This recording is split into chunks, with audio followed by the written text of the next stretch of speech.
Hey guys, Hey here, back with yet another Hunter x Hunter volume review, and today we have the magnificent volume 3.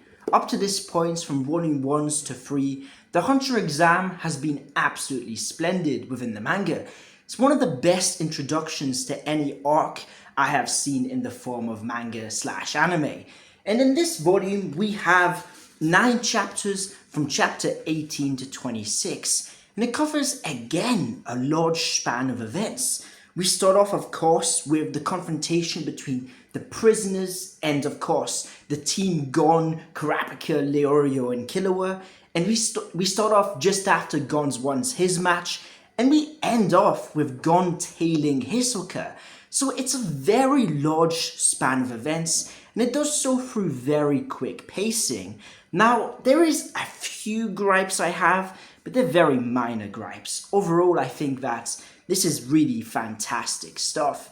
First of all, what I love is the way that Togashi is really starting to add detail to his arts. We've seen that throughout the series, but now is really the point where, starting off with chapter 18, you can see that some things are very deliberate. He's being more, I don't want to say outspoken, but he's being more experimental with his art, having these extreme shifts from very basic paneling, very basic character designs to very complicated ones. We've seen that up to this point, Togashi has done the same concept with the really dark panels and really light panels, and he's contrasted the two to make some really interesting moments and developments for us as readers. And he's starting to do that with the art style itself, not just the themes and the feeling it has of it. So it feels like the story is starting to build in complexity, and it is a very welcome addition to have an evolution of a style of manga so early on. Normally this happens later on, so it's very, very welcome that Togashi is clearly ameliorating himself in these early stages, just 18 chapters in. And now this is very good stuff. I love that it doesn't waste any time. We get straight into it, and we see the brutality of Kurapika with this absolutely stunning panel. This panel which shows just the reaction to Kurapika before we see his face. And it has this really, intense build-up. We know that something's happened, and then we have Kurapika seemingly killing him off. And this is very good because it immediately raises the stakes. And that's something that this volume does, which completely changes the shift of the rest of the series. This is where Hunter x Hunter gets dark. In volume 3. In the anime, in the 2011 anime for example, it got dark when Kite got killed. That was the really big moment where the change in atmosphere happens. In 99, it wasn't quite that late, but it was, sort of late as well. It happened more throughout, the moments we come to hear of Killua, but here it happens straight away with Kurapika, and I love it because it immediately sets the tone that this isn't your average shonen manga. It's going in a seinen-esque direction. And I really did love that. I love as well just the character interactions. We can see this tensity building between Leorio and the others, as he is really viewing this as more so his way to become a hunter for his reasonings. And we're seeing all the characters with their personal motives clashing. Killua and Gon are the ones that are least interested in winning, and Kurapika has his, ideology and worldview beyond the goal of becoming this hunter. So it creates some very realistic and not forced character crossings, because normally in a series, when you're trying to do something intended, you make characters act slightly out of character. For instance, in most manga anime, the main character is, to put it quite frankly, a bit dumb. And this dumbness allows exposition to be had, or it allows plot developments to go faster. Whilst here, everything is very rich, and it's staying in the context of what we know these characters to be. And I love it because we're seeing the exposition through Tompa, he himself is trying to figure them out. It is his job because he needs to break them down at their nucleus. And we have some very, very interesting breakdowns by Tompa. I love this format as well. It's very later on is, very much like the succession war we have right now in Hunter x Hunter, where it's a very analytical breakdown, and it really makes us see the intellect of Tomper. We've kind of started to see him as this frustrating character that the story clearly wants us to hate. But here we're seeing a different side of him, and this gets further implemented later on. And I love how Togashi doesn't just go in one direction, he likes to throw pivots, and it throws us off, as does the very next page. Instead of continuing and seeing what happens, we get the separation at play, Tomper giggling, and we go straight to Hisoka. I love this because Togashi is aware of our attention spans. In the end, it's a necessary development to understand the characters of Leorio, Kurapika, Gon, etc. But really, it's not the most engaging content. This is a shonen manga. We're here for action, we're here for plot developments, and this is a slower build. So Togashi, to keep us interested, he gives us exactly what he wants. He throws us in with Hisoka and has, a previous, encounter, which of course was referenced earlier on. So there was some foreshadowing that Hisoka nearly killed one of the examiners, and here, this examiners come for revenge. We've got this very interesting fight scene where immediately the page goes dark, and we see the contrast between the art styles of this character who's very sure of himself. So we're seeing this through his worldview, right? It's very clear that there Hisoka is drawn in a very basic sense. And Togashi's trying to get us in the mind of this proctor and trying to build a sense of anxiety around if Hisoka is really all that much tougher than the hunters running the exam. And then we get the answer where Hisoka takes control. And this flips, and this is the start of a theme and a manner of paneling and of being an artist that Togashi develops later on, that of the sense of corruption.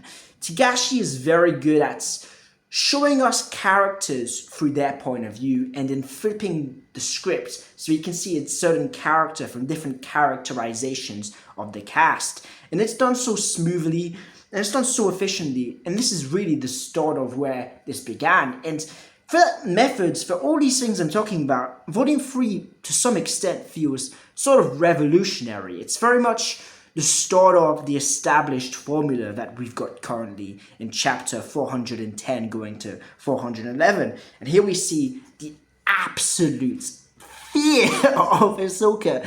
At this point, okay, I'm going to use layman's terms. Hisoka is just aura forming. He's going crazy. He's just absolutely wiping out everyone. And then we get the real establishment of course, of Kurapika. We got that sort of peek into the darkness. So we did with 99 when Killua, of course, snatched the heart out and destroyed it. And of course, of Kites.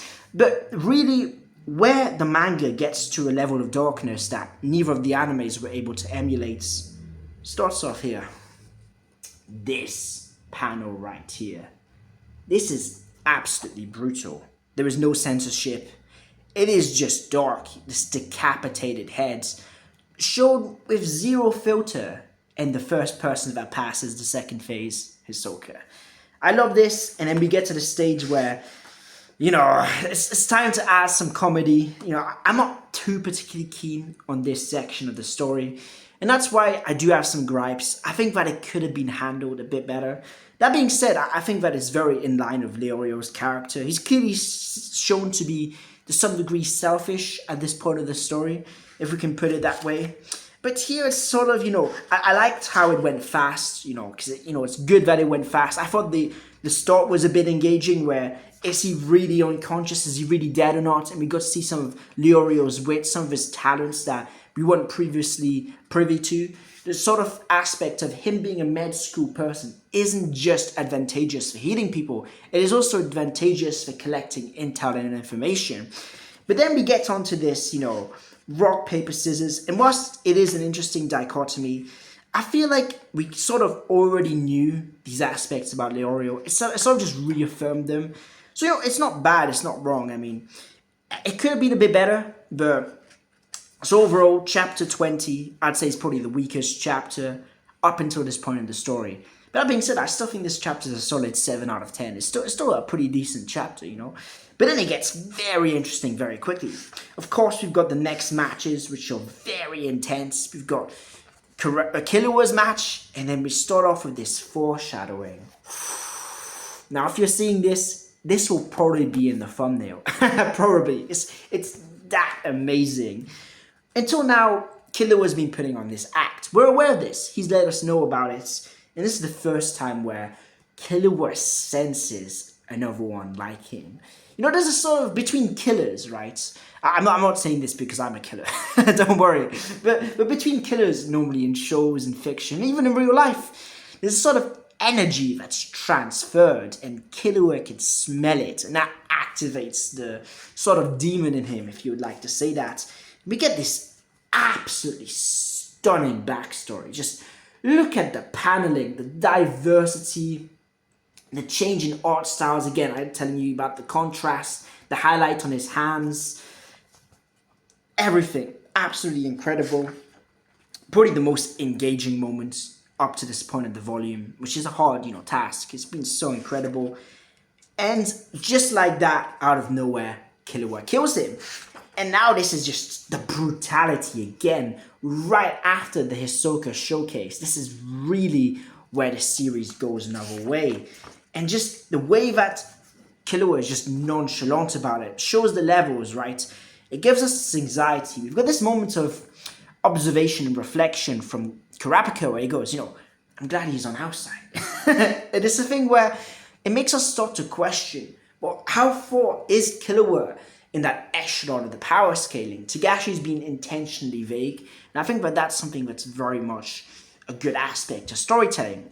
And a story I can think of is Attack on Titan, right? It is sort of built on the vagueness and the mystery of it. And I think that it's that sort of mystery which really drives, the show. What is in the basement, for instance. And I think that Togashi is doing the same playbook, but I think he's doing it more efficiently as everything's coming really where it should be. Everything, the timing feels really impeccable. And that is just to show how much Togashi has thought about this story. We breeze on and we get a very fast, quick set of events where they're going through these obstacles. I thought it was very effective that it's quick because really, it's not the most engaging content. Seeing the kind of dynamic with Tompa, he's not a character that's too enthralling. He's a good character, don't get me wrong, but he's not the sort of character that we could have some slice of life-esque action with. So I like the fact that Togashi is aware of how we all feel. We get this immediate change in tone. And I love this because Togashi is playing with our emotional rage. He does something where, throughout this volume, he's been giving us some lows. Even where I'm complaining about earlier on, where the Leorio match up against this woman, it's not the most engaging, but because it wasn't the most engaging, it made the high of that Killua moment that much higher. It's sort of the emotional range that the lower you go, the more the rise appears and feels like it's being. It's why normally before big battles in anime there's exposition or talking. It's because once things do get off, we're sort of anticipating. It's building up that tension. And I love here where it comes all of a sudden, it completely derails the formula and gives us another aspect, another angle at this exact thing being implemented.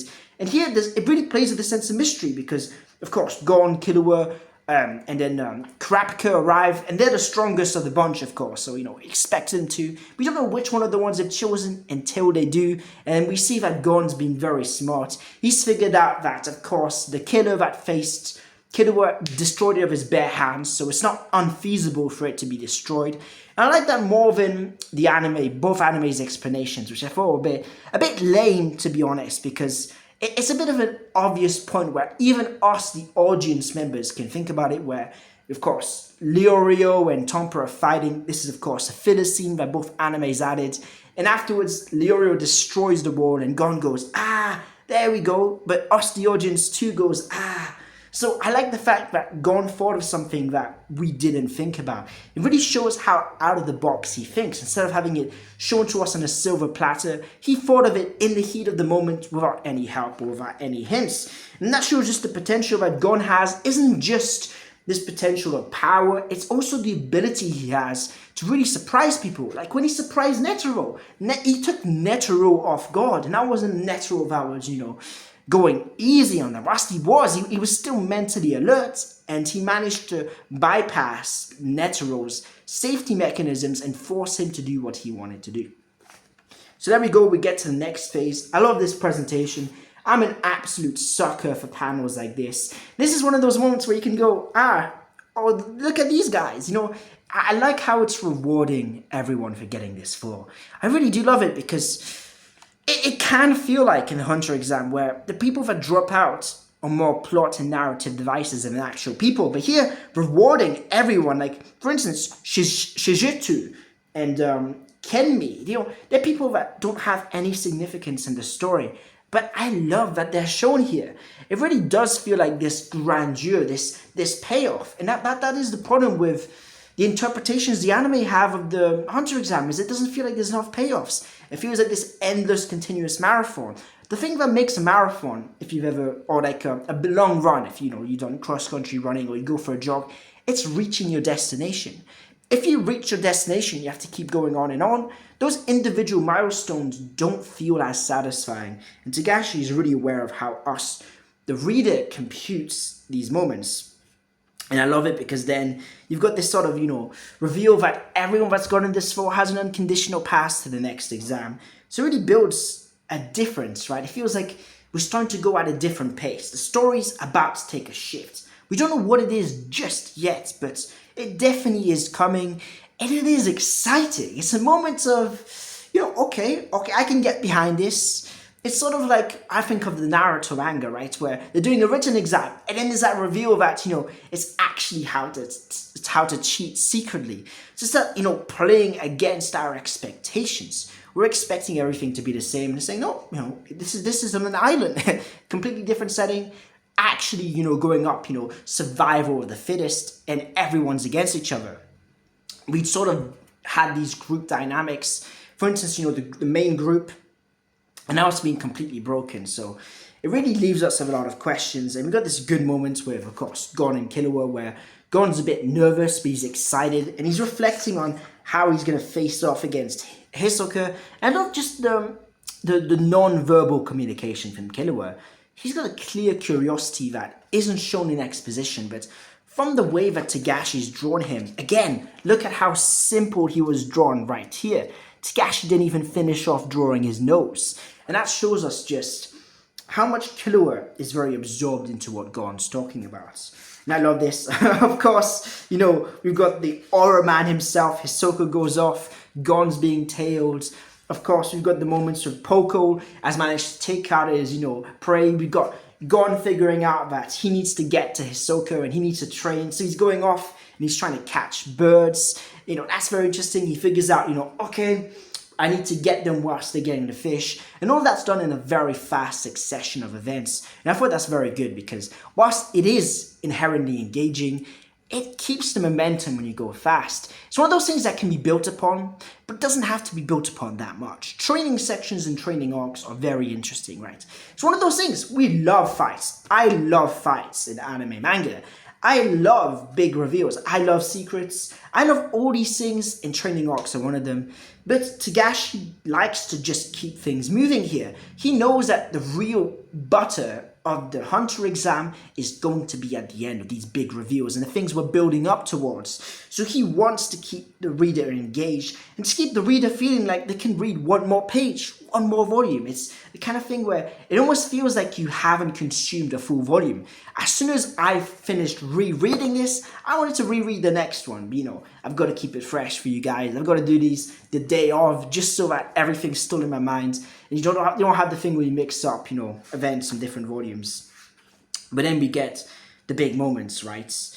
Gon figures out that these insects are attracted to blood, and he remembers that Hisoka was injured. And I love this quick thinking from Gon. Of course, we got Leorio getting fooled by Tompa, again showing the intelligence of Tompa and how much he really is worthy of being at this stage in the exam. We've got a team up between Kurapika and Leorio. Very good chemistry between the two. They are such a great duo together, so very good stuff, very good to see. And then we've got Gon having this anxiety against Hisoka. He's like, okay, calm down, don't get riled up. And we've got Hisoka not even willing to give the death and kill that this challenger that's come to have the last moments of battle against him. You're just saying, no, I'm not going to do it. I'm only interested in people that got life. and then Illumi comes and kills him. Illumi showing a moment of empathy, saying, I wanted to give him his wish, but hey, you didn't play along. And Hisoka sort of, showing the difference between the two. We've got this cordial, weird, tension-filled relationship between the two, and it's a very fascinating watch. The only gripe, and this is really what I had in mind, aside from that moment, of course, of Leorio and, of course, the prisoners, is that an anime only seen Valzandis in both animes is that we saw Illumi kill off the person that had the sniper. And I felt like, whilst it did stay on it a bit, like we didn't need to see the build up towards it, the sniper having Illumi in there and the vices. We could have just seen that moment at the end. I do think it kind of added to the image we have of Illumi. Illumi got shown to be in that Ahsoka-esque mannerism of exceptionality through that moment in particular. But here without it really does sort of make the reveal that Illumi is Killua's big brother more of a surprise. But the other time, I did feel like that was a good moment. I personally would have had in the manga, maybe have more of a shortened, more concise version, but regardless, such a tiny complaint. And, I'm complaining about a filler scene not being in the manga. This shows just the level that this volume's at. And then, of course, we got the end where Hisoka manages to get his eyes on Leorio and Kurapika. And what a cliffhanger, really. What a moment. It makes you want to keep going. And that's the thing, is that this has just been incredible. Such a good volume. I think I've really laid out the majority of my thoughts just so far in this incremental period of analysis. But overall, I'd give this an 8 out of 10. Very, very well written. Very, very well executed. The pacing is a bit of a cliche, right? Because it doesn't feel like it's that much. And I think I need to add the word momentum to pacing. Pacing as a means to build momentum. That's really what this does well. It's what the first 2 volumes did well too. But here the change of tone, whilst feeling like an extension of the past and prior chapters, really does make this feel like an evolution of Hunter x Hunter. We're starting to see really what this show's about, what the world's about, what the characters are about. Everything feels in line to the characters. As much as there's moments which I'm not too fond of, it is part of Leorio's characterization and his personality, so every gripe has a rebuttal. I can easily see someone reading this and saying 10 out of 10, no flaws. And there's nothing wrong with that in the end. It's a bit of personal bias for myself that I don't think this is perfection. But really, it is incredible. It is. It's hard to pick up a gripe. Togashi has shown once again that he really is that mangaka. Come on. Togashi has to be the GOAT. I mean, no, it's the sort of thing where when you read Volume 3, and then you read volume 36, for instance, and you can see the parallels between Tonpa's thinking and then between, let's say, Barzimiko and his manner of thinking. Seeing the evolution of that style really does show that Togashi never left his roots. He just made his roots more appealing and more complex, but in a way that keeps us, the audience, enthralled. And I think that that's exactly what this volume does. It makes you want to read the next one, and that's the best thing any volume can ever do. So, guys, this was Hadrigon. I hope you enjoyed this review. I wish you all the very best. If you've got any suggestions for videos you'd like me to do, please let me know in the comment section down below. Of course, if you enjoy Hunter x Hunter, please be sure to subscribe and to turn on the notification bell. And if you enjoyed this video, I'd appreciate a like, but whatever you guys want to do, I appreciate that too. All just watching, I'm really thankful for you guys too. If you want to leave a dislike, I appreciate that too. So if you got gripes, I love Hunter x Hunter and the world of it. So I just love talking about it, no matter what it is, no matter what context, what mannerisms. So yeah, I really look forward to the comments and to talking with you all. And yeah, I do videos every Tuesday, Thursday, Saturday on different ranges of topics. Saturdays are the videos for the volume reviews and chapter reviews. But of course, I've got some good videos coming up. One in particular I'm thinking about is one to do with Kurapika, which, it's going to be a good one. So I'm looking forward to that. Hope you all have an incredible day. This was Hadrigon. Peace out. 戻らないと言って目指したのは